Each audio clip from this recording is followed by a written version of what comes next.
प्रभो धवलेश्वराय नमो नमः।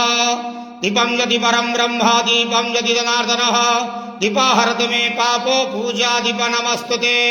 प्रभो वंदे देव उमापति सुरगुरु वंदे जगत कारणं वंदे पन्नगभूषण मृगहरं वंदे वसूनं पतेः वंदे सूर्य सुसंग वर्णिनेन वंदे मुकुंद प्रियं वंदे भक्तजनं सेंचवर्धं वंदे शिवं शंकरं।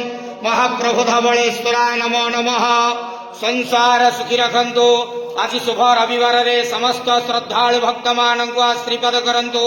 मनस्कामना पूर्ण करंतु। कर्म क्षेत्र उन्नति करंतु। ग्रह रिष्टमान खंडन करंतु। जगतर मंगल करंतु। विश्वर कल्याण करंतु। आपणकर नाम विख्यात करंतु। सब करडाक श्रवण करंतु। महाप्रभु धवलेश्वराय नमो नमः। संसार सुखी रखंतु। आनंद के वार हरि बोलो। ओम नमः शिवाय बाबा धवलेश्वराय नमः।